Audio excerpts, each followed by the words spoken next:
Welcome everyone to another deep dive. We are so incredibly thrilled to have you joining the conversation today. Yeah, thanks so much for being here. And before we get into anything else, do us a quick favor. Please take a second right now to like and subscribe to the show. It really does help. It genuinely helps us out. It helps the algorithm, and it ensures you never miss out on these in-depth explorations. Absolutely. Okay, so let's unpack this. Today's mission is a truly fascinating one.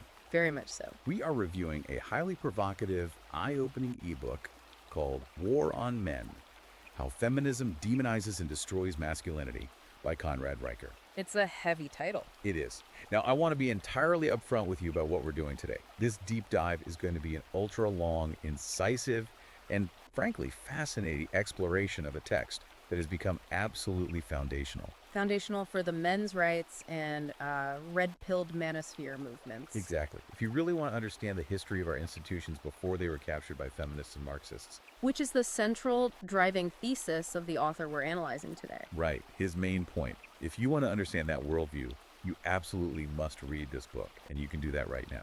Highly recommend checking it out so you can follow along. We encourage you to check Amazon Kindle and Google Play Books to buy the ebook today. And be sure to follow the author at Conrad Riker on Substack to keep up with his latest essays and research. That's exactly right. And before we dive headfirst into the text itself, it is incredibly important that we set some very clear ground rules for today's analysis. Yes, ground rules are key here. Our mission here, as always, is to impartially report on and meticulously unpack the intensely debated arguments contained within Riker's book. The subject matter we are covering today touches on some of the most culturally volatile fault lines in modern society. It really does. And that is a crucial point for you, the listener, to keep in mind as we go on this journey. We are not taking political sides today. No, not at all. We are not endorsing the viewpoints presented in this book, nor are we condemning them. Our job is simply to act as your expert guides to the source material. We are here to unpack Riker's worldview and his specific arguments so that you can deeply understand the ideology and the perspective contained within his work. Right. We are looking at this as a sociological, cultural, and political text. Our goal is comprehension, not conversion. Well said. So, to give you a roadmap of where we're heading today, we are going to move chronologically and thematically through Riker's arguments. Starting with the history. Yes, we'll start by examining his historical timeline regarding what he views as the slow capture of modern institutions. And from there, We will transition into his biological arguments against the modern concept of gender equality. Then we'll explore a very provocative concept he calls the marriage plantation. that's a huge chapter. Oh, it is. Then we move into a discussion of the silent epidemics that he argues are currently destroying men's health, mental well-being, and economic standing. And Finally, we will unpack the concept of the red pill awakening as he defines it, and examine his specific call to action for modern men. all right, let's pull that apart, starting from the very beginning. Part one, the historical shift and the gynocracy. The gynocracy, yes. What strikes me immediately about this book is that Riker doesn't just look at today's culture in a vacuum. He traces the roots of this current dynamic far back through history. Way back. How exactly did society get here, according to the framework he lays out? Well, the historical context he builds is really the bedrock of his entire argument. What's particularly interesting is how Riker begins his timeline not with a cultural or political movement, but with an economic and technological one. The Industrial Revolution. Exactly, the Industrial Revolution. To understand his point, we really have to look at how human societies operated for millennia prior to that. Right, because for the vast majority of human history, the primary driver of economic value and, well, sheer survival was brute physical strength. Absolutely. Whether it was agriculture, building infrastructure, or defense, physical power was the ultimate currency. And that biological reality naturally placed men in the undisputed role of primary providers and protectors. Right. The societal structure was built around this undeniable physical imperative. Because if you couldn't physically plow the field or defend the borders of the village, the community perished. Literally perished, yes. The roles weren't necessarily assigned by a malicious patriarchy, as modern sociology might suggest. They were assigned by brutal, uncompromising natural selection. Precisely his point. But then the Industrial Revolution marks a subtle but incredibly profound turning point in human history. Because of mechanization. Right. With the advent of the steam engine, mechanization, and later electricity, the economy began a slow, multi-generational shift. Moving away from muscle. Exactly. It moved away from relying heavily on sheer human physical strength and began valuing intellectual prowess, cognitive labor, and machine operation. And Riker argues that while this technological leap was obviously necessary for unprecedented societal progress, And raising living standards, yeah. right, raising living standards, Yeah. but it fundamentally altered the biological marketplace. It did. It subtly laid the groundwork for the marginalization of traditional male roles. Because the absolute biological physical advantage that men held over women became increasingly less central to daily economic survival. That's it, exactly. When a machine can lift a ton of steel at the pull of a lever, the man who used to lift heavy loads loses his unique leverage in the labor market. Now, I want to play devil's advocate for a second, though. Sure. Someone listening might say, well, isn't that a good thing? Doesn't freeing humanity from backbreaking labor elevate everyone? That's a fair question. How does Riker view that transition? Does he see the Industrial Revolution as a mistake? No, he doesn't frame it as a mistake at all. He frames it as a vulnerability that was eventually exploited. Exploited how? He acknowledges the technological triumph, but he points out that it created an ideological vacuum. Once the physical imperative was removed, the traditional family structure lost its immediate, obvious justification. The structure built on specialized complementary roles. Yes. In the eyes of subsequent generations, that necessity became less obvious. And that brings us directly to the Cultural Revolution of the 1960s. Ah, okay. Riker draws a direct line from the economic shift of the Industrial Revolution to the ideological shift of second-wave feminism. And he focuses heavily on Betty Friedan, right? He heavily scrutinizes Betty Friedan's seminal 1963 book, The Feminine Mystique. That's a fascinating pivot, because Friedan's book is generally taught in universities as a triumph of liberation. It's universally praised in academia. Right. It gave a voice to the problem that has no name, the quiet desperation of the suburban housewife. But Riker reads that text entirely differently. He does. He reads it as the ideological turning point that weaponized the changing economic landscape against men. Riker argues that Friedan's work fundamentally and intentionally changed the societal narrative. For centuries prior, the traditional nuclear family was largely viewed as a necessary partnership. A unit built on complementary roles. Yes. The man interfaces with the dangers of the external world to provide resources, while the woman manages the internal world of the home and child rearing. But Riker claims that the feminine mystique took that structure and reframed it as a prison. A cage for women, deliberately designed to stunt their potential. And crucially, it framed men not as loving partners or providers making their own sacrifices in the coal mines or factories, Right.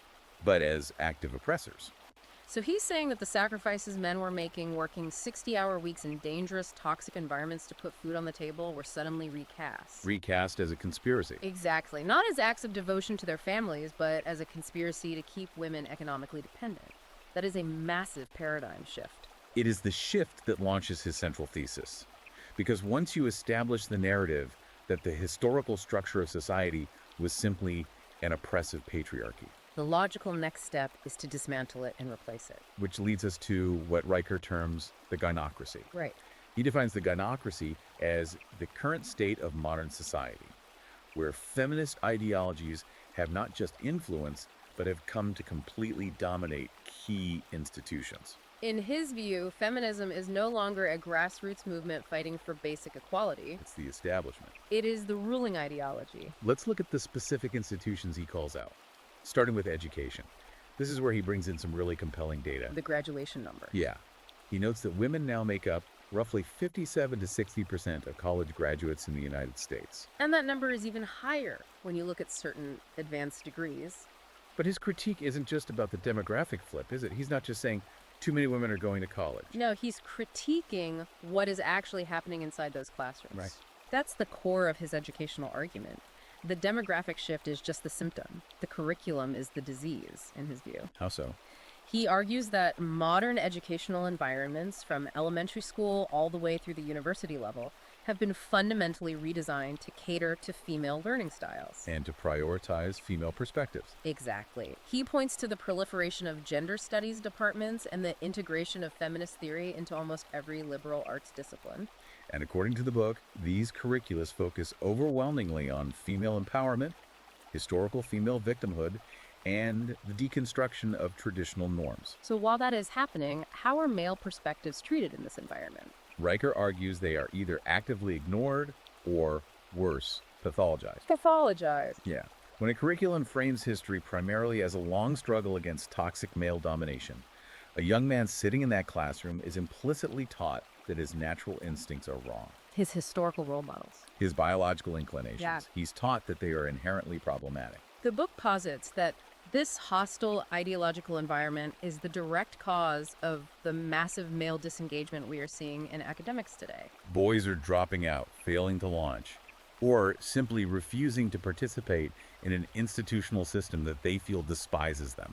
They recognize that the game is rigged against their psychological development, so they stop playing. Which makes perfect sense if you view it through the lens he's providing. And it doesn't stop at the classroom door. No, it extends into the broader culture. He looks heavily at the media landscape as a major pillar of this gynocracy.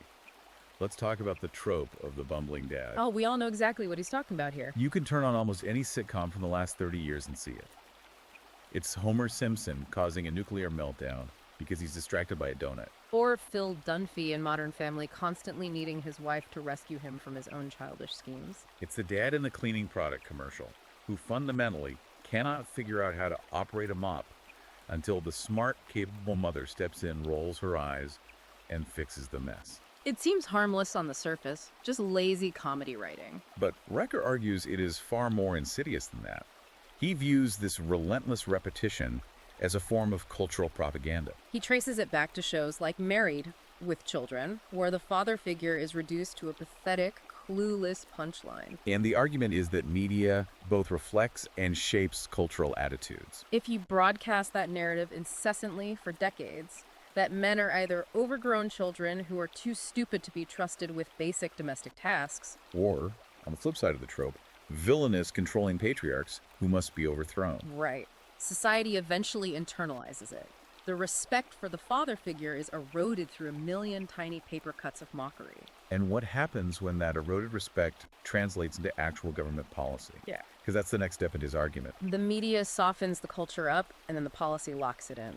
He points specifically to affirmative action programs, diversity quotas, and corporate DEI initiatives. This is where Riker points to a profound hypocrisy in the modern institutional framework. His argument is that affirmative action and diversity initiatives were originally pitched as a temporary means to level the playing field. To help marginalized groups, specifically women, gain a foothold in male-dominated spaces. However, he points out that the landscape has entirely changed. As we just noted, men are now a significant minority on college campuses. Making up only about 40% of the student body. Yet the vast majority of university scholarships, diversity initiatives, and specialized academic support systems are still overwhelmingly tailored to female advancement. So the question he's asking is, if the stated goal was equality, why don't the programs shut down or reverse course when equality is achieved? Or when the pendulum swings the other way. Exactly. And because they don't reverse course, Riker concludes that the system was never actually about equality to begin with. He argues it is about establishing and maintaining supremacy.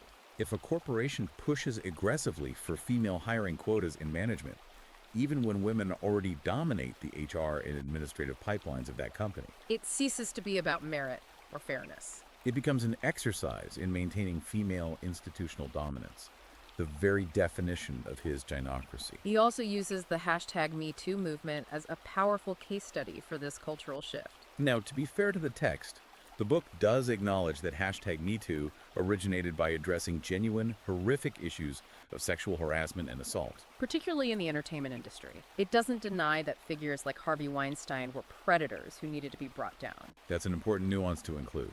He isn't defending criminal behavior. Not at all.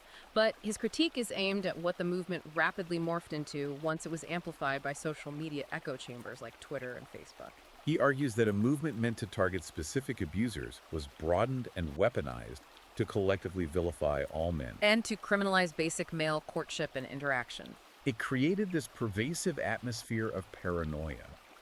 He claims it resulted in an environment where every interaction between a man and a woman in the workplace became suspect. The standard of evidence shifted from innocent until proven guilty to believe all women. Effectively stripping men of due process in the court of public opinion Every man was viewed as a potential predator waiting to strike. This echo chamber, he claims, didn't just punish bad actors, it cemented the broader cultural idea that masculinity itself is inherently dangerous. And that it must be strictly policed and curtailed. It solidified the cultural power of the gynocracy by making men terrified to even speak up in their own defense. And the underlying assumption of this entire cultural shift, the idea that male and female behavior is just a product of socialization and can be reprogrammed by changing the culture, is exactly what Riker attacks in the next section of the book. Which transitions us into part two, biology versus social construct, and what he bluntly calls the myth of gender equality. This is where the book really takes a sledgehammer to modern sociological consensus.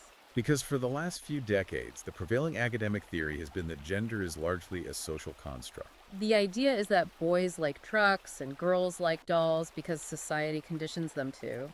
Not because of any innate biological drive. Right, but Riker looks at that theory and says it is completely fundamentally false. He argues that the old cliche, men are from Mars, women are from Venus, isn't just a funny saying. It is a profound, undeniable biological truth. He roots his entire argument here in endocrinology and evolutionary psychology.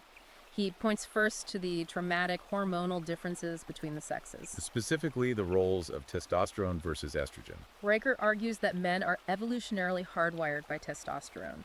This hormone drives aggression, competitiveness, a willingness to take extreme physical risks. And a deep-seated biological imperative to protect and provide. In the modern sanitized narrative, these traits are often labeled as toxic or problematic. But Riker argues that these are the exact survival mechanisms that built human civilization.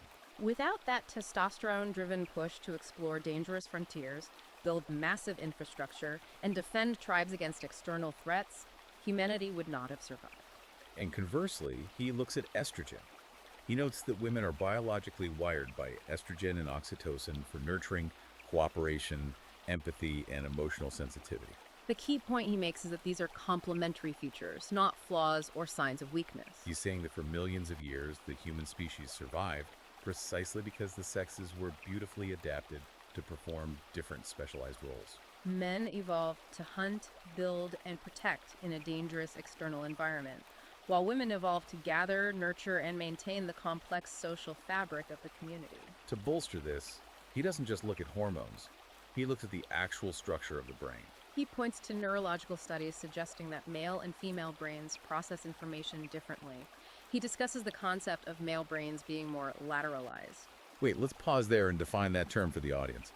When he says the male brain is lateralized, what does that actually mean in a cognitive science context? Are we talking about the classic left brain versus right brain communication? Yes, essentially. Lateralization refers to how certain cognitive functions are localized primarily to one hemisphere of the brain or the other. Research cited by Riker suggests that male brains tend to have stronger connections within individual hemispheres, running front to back. And this structural difference optimizes the male brain for focusing intensely on single tasks. Filtering out extraneous sensory information and engaging in strategic, problem-solving thinking under extreme pressure. It's the brain of a hunter tracking a target, or an engineer debugging a complex system. On the other hand, female brains are described as having stronger connections between the two hemispheres, crossing the corpus callosum. Which provides distinct advantages in spatial memory, verbal communication, emotional intuition, and multitasking. It's a brain optimized for managing a complex, dynamic social environment and tracking the needs of multiple dependents simultaneously. So he's laying down the scientific foundation to make a massive societal point. He is arguing that if we have different hormones driving our behavior and different brain structures processing information, then the modern push to pretend men and women are exactly the same is not just foolish. It's destructive. He claims that ignoring these hardwired evolutionary differences leads directly to the societal dysfunction and misery we see today. We're trying to force round biological pegs into square ideological holes. And he applies this biological lens most aggressively to one of the most hotly debated economic topics of our modern era, the gender pay gap. You hear the statistic everywhere, from politicians to major news outlets. Women make 77 cents for every dollar a man makes. Riker flat out calls this widely cited statistic a deliberate, misleading myth designed to fuel the narrative of systemic victimhood. Let's pull that apart, because it's a bold claim. If he believes the 77-cent gap is a myth, what exact metrics is he using to reconstruct that number? How does he dismantle the standard narrative? Well, he starts by looking at the raw data from the Bureau of Labor Statistics. He argues that the 77-cent figure is derived simply by taking the median earnings of all men working full-time and comparing them to the median earnings of all women working full-time. Without accounting for any other variables. Right. It's a blunt instrument. When you actually look at the specific choices men and women make in the labor market, the gap is explained by behavior, not discrimination. For instance, he cites BLS data showing that men work an average of 8.4 hours a day compared to women's 7.8 hours. Furthermore, 25% of men work over 41 hours a week compared to only 14% of women. Simply put, on a macro level, men spend significantly more time at work. And it's not just the hours, it's the nature of the work itself. This is where he introduces what he calls the danger factor, which I found to be one of the most compelling parts of his economic argument. The danger factor. Yeah. He points out that over 90% of workplace fatalities happen to men. The professions with the absolute highest mortality rates, we're talking about logging, deep sea fishing in freezing waters, roofing, high rise construction, mining, are overwhelmingly, almost exclusively male dominated. Exactly. Mhm. And basic economic principles dictate that jobs with a high inherent physical risk to life and limb must pay a premium to attract labor. You have to pay someone a lot of money to convince them to work on an oil rig in the middle of the ocean for weeks at a time. Conversely, the fields heavily dominated by women such as early childhood education, nursing, human resources, and social work, while incredibly valuable to society, generally offer safer climate-controlled environments and more flexible hours. They do not carry the danger premium. He also factors in the biological point we discussed earlier. Because men are driven by testosterone and a competitive instinct, they're statistically more likely to aggressively negotiate salaries. Demand raises and job hop to maximize their earnings. Whereas women often prioritize job security, benefits, and work environment over raw salary. So, what happens when you account for all of these variables? What happens when you compare a man and a woman with the exact same college degree, in the exact same role, with the exact same years of experience, working the exact same number of hours? Riker cites a comprehensive study by Glassdoor to answer that exact question. When you adjust for all those factors, role, experience, hours, and industry, the so-called pay gap in the United States shrinks dramatically. The adjusted pay gap is actually just 2.7%. And Riker argues even that tiny margin can likely be attributed to untracked variables like uninterrupted years in the workforce, rather than outright sexism. So, if you take a step back and look at the whole board, what does this mean for modern policy? Why is he spending so much time dismantling the pay gap? Because it leads to a broader extrapolation about how our society is structured. Riker speculates that pushing for a perfect 50-50 gender representation in every field, whether it's demanding more women in STEM or more men in nursing, is a fool's errand that fights human nature.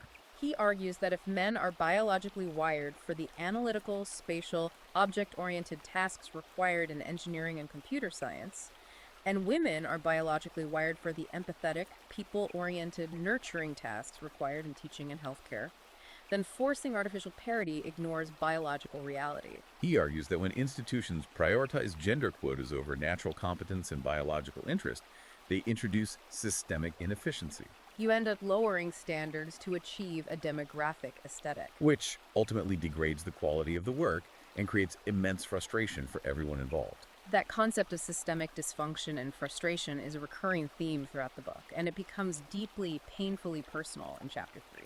This brings us to part 3 of our deep dive, the marriage plantation and the legal minefield. I have to say, this is perhaps one of Riker's most provocative, incendiary terms. It is designed to evoke a visceral reaction. He uses the phrase the marriage plantation to describe the modern legal and cultural framework of matrimony. Why use such a loaded term? He uses the term plantation deliberately to invoke the concept of forced labor and the extraction of resources without reciprocal rights. He argues that under the current legal system, men are essentially treated as disposable ATMs. They are expected to produce resources and labor for the family unit. But if the marriage dissolves, they are stripped of their authority, separated from their children, and legally forced to continue funding a household they no longer have any say in. He views the modern family court system as a machinery designed for the financial exploitation of men. Let's look at the specific legal mechanisms he uses to justify this claim, starting with custody bias. He doesn't just make an emotional appeal here, he brings the data. The book cites statistics from the American Psychological Association and the U.S. Census Bureau showing a staggering disparity. Men are awarded sole custody in only 17.5 to 20% of cases. Now, the courts will say they operate under a legal standard known as the best interests of the child. But Riker argues that this standard is nothing more than a smokescreen that has been entirely weaponized against capable, loving fathers. He claims the courts operate on an outdated, deeply biased assumption, often referred to as the tender years doctrine, even if it's no longer officially codified. The assumption that mothers are naturally inherently the default caregivers. The courts act as if a father's primary utility is financial, not emotional. Riker points out the hypocrisy here. Society tells men to be more emotionally involved, to be hands-on fathers, to change diapers and do school drop-offs. But the moment a divorce is filed, the court reverts to a 1950s paradigm. Assuming the mother should get the kids and the father should simply write a check every month. He argues this entirely ignores the mountains of sociological evidence demonstrating that children, particularly young boys who have highly involved percent fathers, perform significantly better academically. They have lower rates of incarceration and show greater emotional stability. To understand how the courts gained this power, Riker traces the legal vulnerability back to a specific legislative shift in the 1970s. The introduction of no-fault divorce laws. Let's spend a minute here because this is crucial to understanding the red pill perspective on marriage. Prior to the 70s, to get a divorce, you had to prove a fault. Infidelity, abuse, abandonment. Marriage was treated as a binding legal contract that required a breach to dissolve. Exactly. No-fault divorce was originally marketed as a progressive reform to simplify the legal process of separating and to allow people to escape truly toxic yet hard-to-prove situations. But Riker argues these laws fundamentally and catastrophically shifted the balance of power within marriages. Because either party can now unilaterally walk away at any time for any reason or no reason at all without having to prove any wrongdoing, the concept of a binding contract evaporated. And when you combine the ease of dissolving the marriage with courts that skew heavily toward awarding women primary custody, alimony, and child support, the risk matrix for marriage changed entirely for men. It's like entering into a massive corporate merger where your partner can dissolve the company tomorrow because they aren't happy, take the primary assets, and legally compel you to pay their salary for the next decade. The book notes a very telling statistic. Yeah. Women now initiate roughly 70% of all divorces in the United States. And that number jumps even higher into the 80s or 90s when college-educated women are involved. Riker claims this legal structure leaves men financially devastated, utterly burdened by alimony and child support, even if they were loyal, providing husbands who did absolutely nothing wrong to cause the marriage's end. Now, a common counter-argument you hear is, well, if you're a wealthy or successful man, just get a prenuptial agreement. Riker devotes a significant portion of a chapter to warning men about the illusion of the prenup. He points out that many men walk into marriages thinking a meticulously drafted prenuptial agreement is an ironclad shield. But he argues that biased family court judges frequently dismiss, invalidate, or overturn these agreements during divorce proceedings. How does a judge throw out a signed contract? What's the mechanism he describes there? He explains that judges have broad discretion in family court. They can declare a prenup invalid by claiming it was signed under duress, or, more commonly, by deciding that enforcing the agreement would be unconscionable or grossly unfair to the lesser-earning spouse. Which, statistically, is usually the woman. The judge can decide that because the husband makes significantly more money, it is his duty to maintain his ex-wife's standard of living, regardless of what the contract says. So the man spends thousands of dollars on lawyers drafting an agreement, only to be left completely exposed to financial ruin by a judge who prioritizes the financial comfort of the mother over the sanctity of the contract. And when you have that kind of biological and economic friction spilling into the legal system, it creates massive downstream effects. Riker connects this legal minefield directly to what he calls the fatherhood crisis. By systematically stripping men of their parental rights but brutally enforcing their financial obligations, the system actively incentivizes the breakdown of the traditional family. Women are financially incentivized to leave, and men are legally terrified to commit. He posits that this dynamic is absolutely disastrous for the long-term health of society.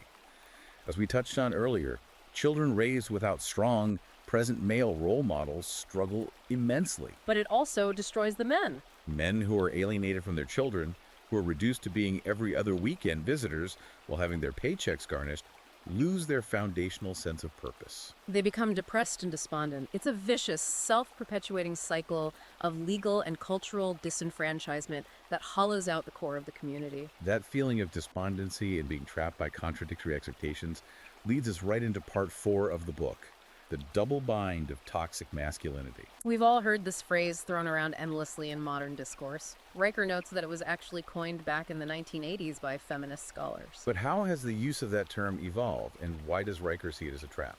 Riker views the modern deployment of the concept of toxic masculinity as the ultimate catch-22 for modern men. The term was originally designed in academic circles to pathologize traditional male traits, things like physical strength, assertiveness, dominance, competitiveness, and emotional stoicism. The narrative pushed by society is that these traits are inherently harmful both to women and to men themselves. So the cultural instruction manual given to young men today is stop being so aggressive, stop being so guarded. You need to open up, cry, be vulnerable, and share your deepest insecurities. Be soft. Right, that is the relentless message from the media, from therapy culture, and often from the women in their lives. And here is the profound trap that Riker identifies when men actually listen to this advice, when they finally let their guard down and show genuine vulnerability, tears, or weakness. What happens? Riker argues they are immediately met with disdain, ridicule, and a loss of respect. They're viewed as weak, pathetic, or unmanly by the very same society and often the very same romantic partners who demanded that vulnerability in the first place. Women might say they want a vulnerable man, but Riker claims female biology is wired to be repulsed by male weakness. The slang term often used today is getting the ick. It creates an impossible psychological environment. Men are aggressively shamed and penalized for being too masculine. They are called toxic, controlling, or dangerous. But the moment they step out of that masculine frame and show weakness, they are demonized and discarded for not being masculine enough. They can't win. To illustrate this point, the book attributes a very powerful quote to the clinical psychologist Jordan Peterson, which really serves as a thesis statement for this chapter. Masculinity is not toxic. It is essential. The problem lies in how it is framed and weaponized. Let's explore the broader implications of this because it raises a really important question. How does living inside this double bind affect a man's daily life and his core identity? Riker speculates that living in a constant state of cognitive dissonance, essentially walking on eggshells trying to balance on this razor-thin line of acceptable behavior, completely destroys male self-esteem. It breeds anxiety and deep-seated resentment. Furthermore, he extrapolates the danger of this dynamic to the macro level of civilization. He argues that when you successfully strip generations of men of their biological instinct to lead, to provide, and to protect, you don't just hurt the individual men, you leave a massive, dangerous void in society itself. Riker takes a very Hobbesian view of history. He reminds the reader that civilization is not the default state of nature. Throughout history, focused, disciplined masculinity has been the primary force that builds cities, defends borders, maintains order, and pushes back the chaos of nature.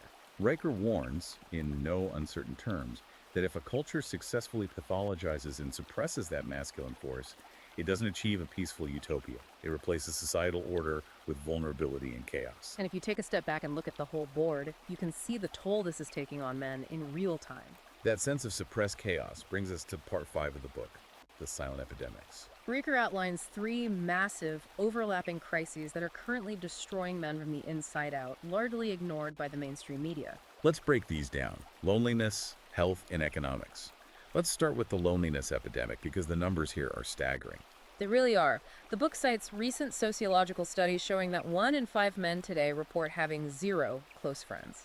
Not just a small circle, but absolute 0. Riker argues that this profound isolation isn't an accident of the modern world. It is by design. He claims that over the last few decades, traditional, male-only spaces such as fraternal lodges, men's clubs, male-centric community groups, and even casual spaces like local barbershops or dive bars have been systematically dismantled, stigmatized, or forced to integrate by legal action in the name of inclusivity. Why does the loss of those spaces matter so much? Someone might say, well, just make friends at work or online. Because, as Riker explains, men and women socialize differently. Men often bond shoulder to shoulder, working on a shared task, playing a sport, or existing in a space where they can speak freely without the policing mechanisms of mixed gender dynamics.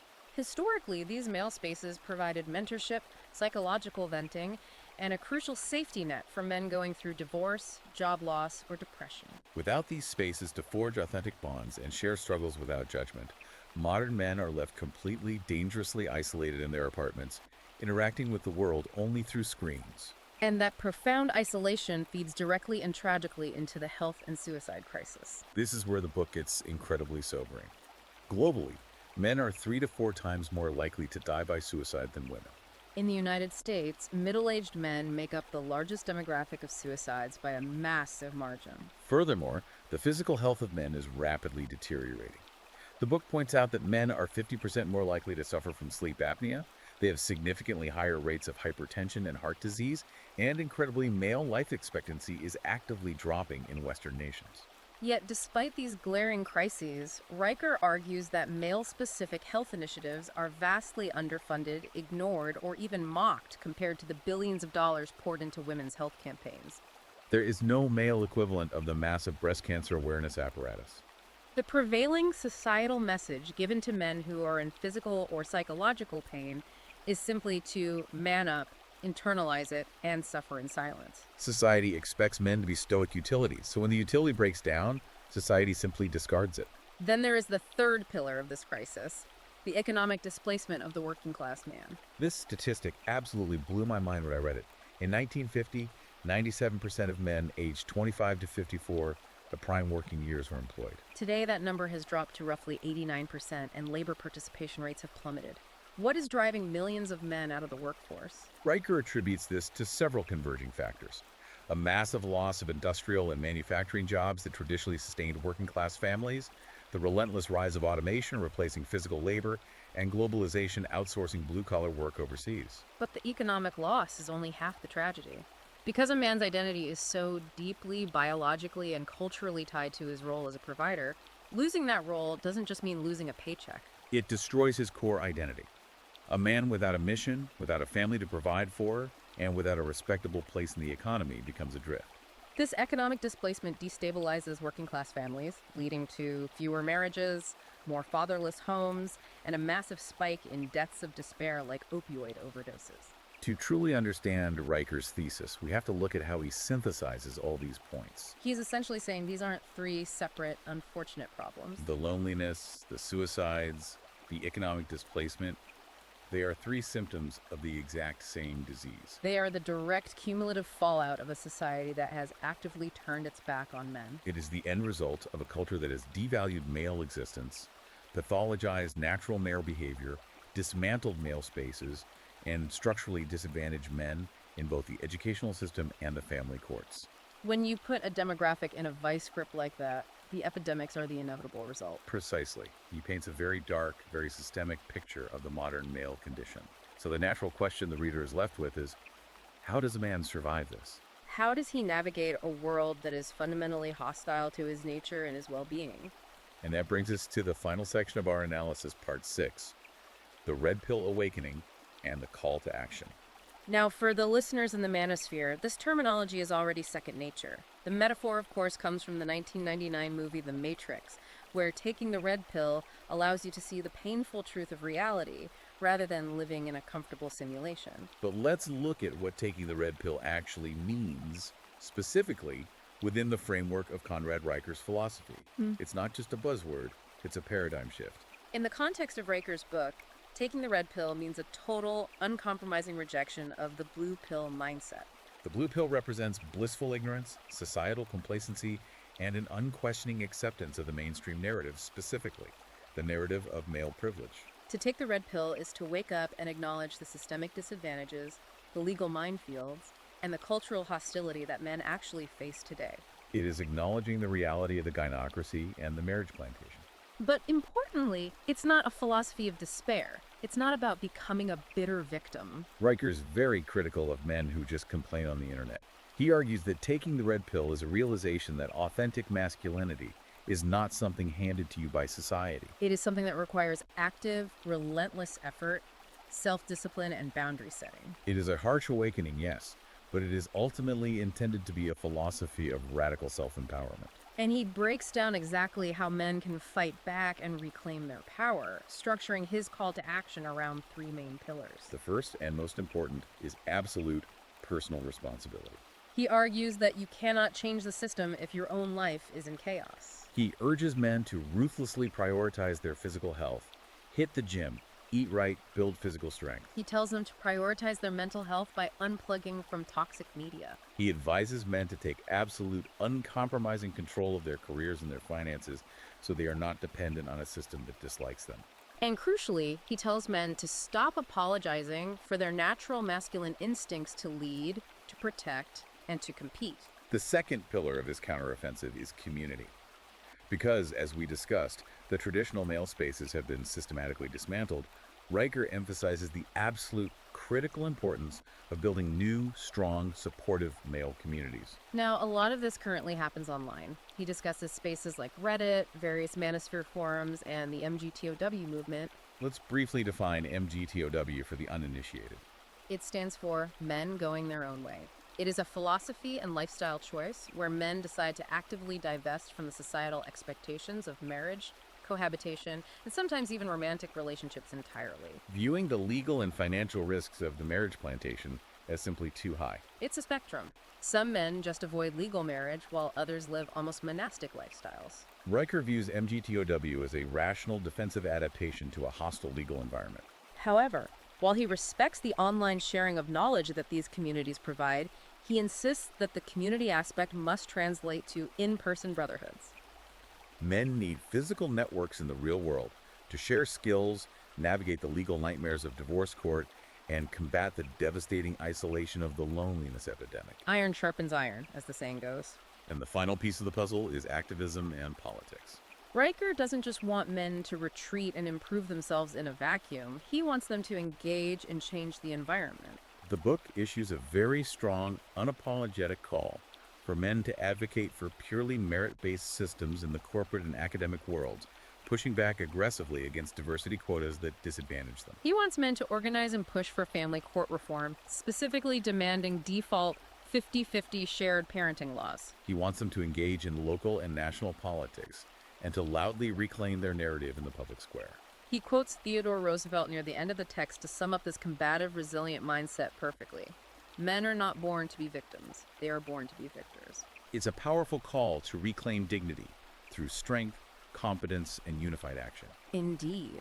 It is a comprehensive worldview that challenges almost every tenet of modern mainstream sociology.